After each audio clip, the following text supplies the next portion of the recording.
राजा भानु प्रताप के राज्य चंदनगढ़ की प्रसिद्धि दूर दूर तक फैली हुई थी।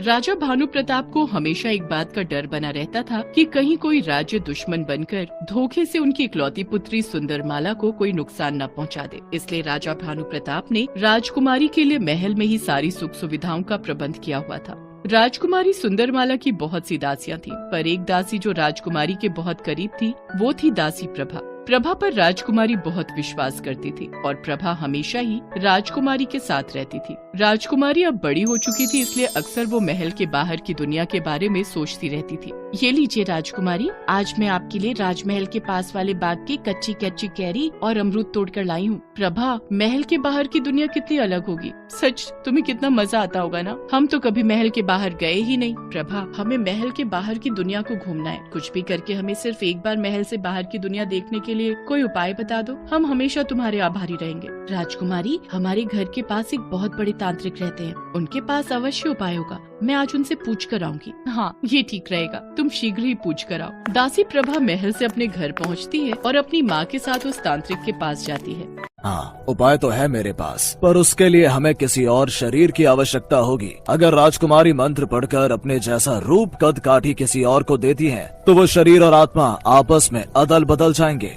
हाँ, ये उपाय सही रहेगा। आप मुझे वो मंत्र बता दो, मैं राजकुमारी को बता दूंगी।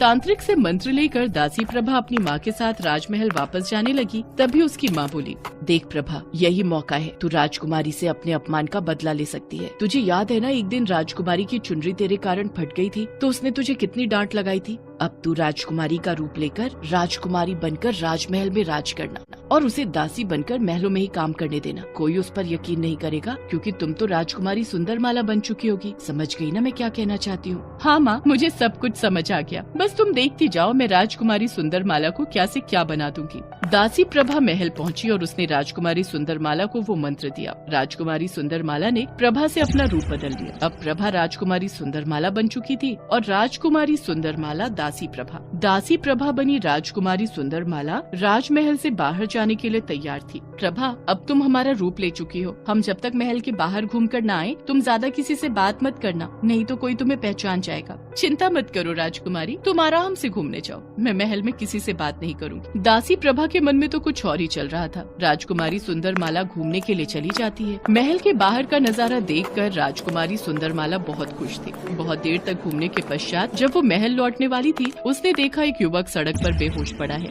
अरे क्या हुआ? ये युवक तो बेहोश लगता है। यहाँ आसपास कहीं पानी? हाँ, वो रहा कुएं के पास। राजकुमारी सुंदरमाला कुछ पानी के छींटे मारकर उस युवक को होश में लाती है और उसे पीने के लिए पानी देती है। राजकुमारी सुंदरमाला तो एक दासी के रूप में थी, इसलिए युवक उसे एक साधारण महिला ही समझ रहा था। आपका बहुत बहुत शुक्रिया, आपने मेरी जान बचाई। नगर में घूमते घूमते थक गया था, अचानक चक्कर खाकर गिर गया। मेरा नाम राजकुमार वीर सिंह है। बहुत समय के पश्चात अपने राज्य से निकलकर दूसरे राज्य में घूमने आया था, पर लगता है घूमने के चक्कर में मेरी तबीयत कुछ ज्यादा ही बिगड़ गई। क्या तुम जानती हो, यहाँ कोई धर्मशाला या सराय रुकने के लिए मिल जाए तो मैं थोड़ा आराम कर लूंगा।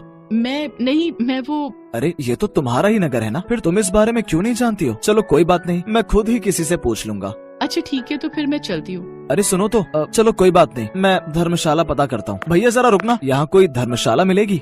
राजकुमार वीर सिंह अपने लिए धर्मशाला ढूंढने लगते हैं और प्रभा के रूप में राजकुमारी सुंदरमाला महल वापस लौट आती है। पर तब तक राजकुमारी सुंदरमाला अपना रंग दिखा चुकी थी। क्या बात है प्रभा, तुम कहाँ रह गई थी? पता भी है मैं तुम्हारा कितनी देर से इंतजार कर रही थी। पिताश्री देखिए, ये प्रभा हर समय इधर उधर घूमती रहती है और आप बेकार में इसे हमारी देखभाल करने की धनराशि देते रहते हैं। ये हम क्या सुन रहे हैं दासी प्रभा? तुम्हारी माँ के कहने पर ही हमने तुम्हें राजकुमारी सुंदरमाला की देखभाल के लिए रखा था, ताकि तुम्हारे परिवार का गुजर बसर हो जाए, पर लगता है हमें तुम्हें नौकरी से निकालना पड़ेगा। पिताश्री, ये झूठ बोल रही है कि अचानक प्रभा को क्या हो गया है। ये तो दासी प्रभा है जो राजकुमारी के रूप में है। महाराज, लगता है दासी प्रभा पागल हो गई है, तभी अपने आप को राजकुमारी कह रही है। पिताश्री, हम आपको सब सच बताते हैं। हमने इस प्रभा को भेजकर तांत्रिक से वो मंत्र लिया था जिससे हम महल के बाहर घूमने जा सके। प्रभा के रूप में राजकुमारी सुंदरमाला रोते हुए अपने पिता भानु प्रताप को सारी बात बताती है, पर भानु प्रताप को फिर भी यकीन नहीं होता, क्योंकि राजकुमारी तो उसके बिल्कुल बराबर में खड़ी थी, यानी कि प्रभा।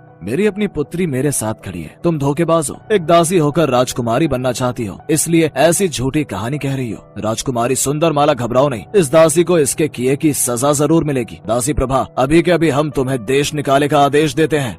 महाराज भानु प्रताप दासी के रूप में राजकुमारी सुंदरमाला को देश निकाला का आदेश दे देते हैं। राजकुमारी सुंदरमाला महल से बाहर आ जाती है। वो बहुत रो रही थी। चलते चलते अचानक युवराज वीर सिंह की नजर राजकुमारी सुंदरमाला पर पड़ती है। राजकुमार वीर सिंह के पूछने पर सुंदरमाला उसे सारी सच्चाई बता देती है, जिसे सुनकर राजकुमार वीर सिंह भी हैरान रह जाता है। राजकुमारी सुंदरमाला, अगर आप कहें तो प्रभा को बंदी बनाकर हम सारी सच्चाई उगलवा सकते हैं।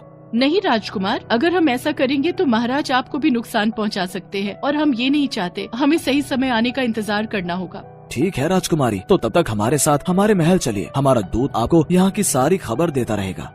राजकुमार वीर सिंह राजकुमारी सुंदरमाला को अपने साथ महल में ले आते हैं और अपने माता पिता को इस बारे में बता देते हैं। राजकुमारी सुंदरमाला मेहमान बनकर राजकुमार वीर सिंह के महल में रहने लगती है। अचानक एक दिन राजकुमारी सुंदरमाला को पता चलता है कि उनकी माँ सख्त बीमार है और जो औषधि उनके राजवैद्य बताकर गए थे उसके बारे में राजकुमारी सुंदरमाला ही जानती है। महाराज भानु प्रताप गुस्से में आ जाते हैं। दासी प्रभा की सारी सच्चाई सामने आ जाती है। राजकुमारी सुंदरमाला वीर सिंह के साथ महल पहुँचती है। राजकुमार वीर सिंह ने उस तांत्रिक का पता लगा लिया था, उसे भी पकड़ लिया जाता है।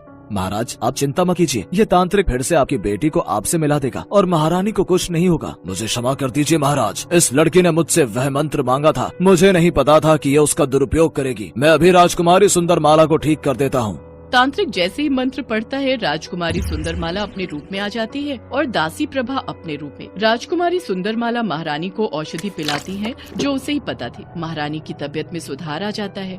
दासी प्रभा, अपने माता पिता के साथ इस राज्य से निकल जाओ। अब तुम्हें किसी भी राज्य में पनाह नहीं मिलेगी, इसलिए तुम दर दर की ठोकर खाओगी। पिताश्री, हमें क्षमा कर दीजिए। ये सब हमारे कारण हुआ है। न हम महल से बाहर जाने के बारे में सोचते और न ही ये सब होता। पिताश्री, राजकुमार वीर सिंह ने भी हमारी बहुत मदद की है। हम इतने दिन इनके महल में पूरी हिफाजत से रहे हैं। राजकुमार वीर सिंह, आज तुमने हमारी बेटी की बहुत मदद की है। हम अपनी बेटी सुंदरमाला का हाथ तुम्हारे हाथ में देना चाहते हैं, अगर तुम्हें मंजूर हो तो।